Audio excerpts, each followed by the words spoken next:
The Seven Ravens, a fairy tale by the brothers Grimm, as narrated by Scott Leffler for Stop, Book and Listen.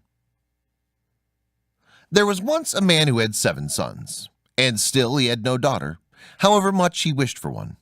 At length his wife again gave him hope of a child, and when it came into the world it was a girl. The joy was great, but the child was sickly and small, and had to be privately baptized on account of its weakness. The father sent one of the boys in haste to the spring to fetch water for the baptism. The other 6 went with him, and as each of them wanted to be first to fill it, the jug fell into the well. There they stood and did not know what to do, and none of them dared to go home.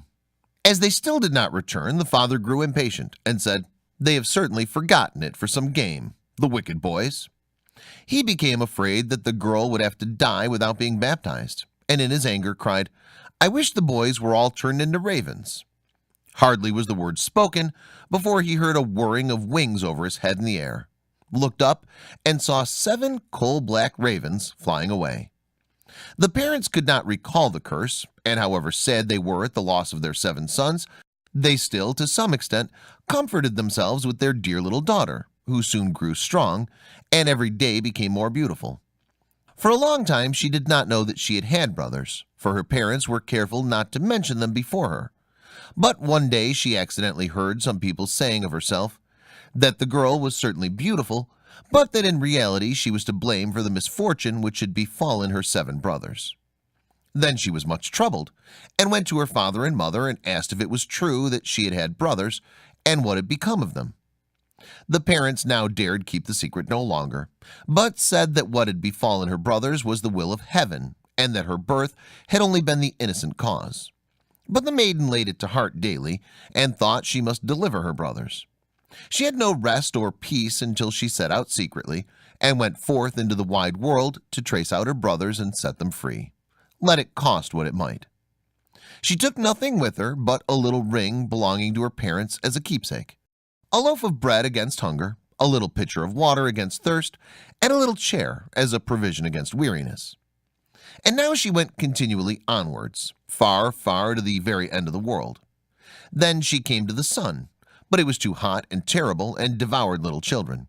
Hastily she ran away and ran to the moon, but it was far too cold, and also awful and malicious, and when it saw the child it said, I smell the flesh of men." On this she ran swiftly away and came to the stars, which were kind and good to her, and each of them sat on its own particular little chair. But the morning star arose and gave her the drumstick of a chicken, and said, "If thou hast not that drumstick, thou canst not open the glass mountain, and in the glass mountain are thy brothers." The maiden took the drumstick, wrapped it carefully in a cloth, and went onwards again until she came to the glass mountain. The door was shut, and she thought she would take out the drumstick, but when she undid the cloth it was empty, and she had lost a good star's present. What was she now to do? She wished to rescue her brothers, and had no key to the glass mountain.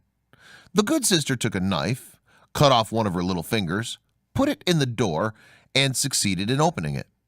When she'd gone inside, a little dwarf came to meet her, who said, "My child, what are you looking for?" "I'm looking for my brothers, the 7 ravens," she replied. The dwarf said, "The Lord Ravens are not home, but if you'll wait here until they come, step in." Thereupon the little dwarf carried the ravens' dinner in, on 7 little plates, and in 7 little glasses, and the sister ate a morsel from each plate, and from each little glass she took a sip. But in the last little glass she dropped the ring which she had brought away with her. Suddenly she heard a whirring of wings and a rushing through the air, and then the little dwarf said, "Now the Lord Ravens are flying home." Then they came and wanted to eat and drink, and looked for their little plates and glasses. Then said one after the other, "Who has eaten something from my plate? Who has drunk out of my little glass?"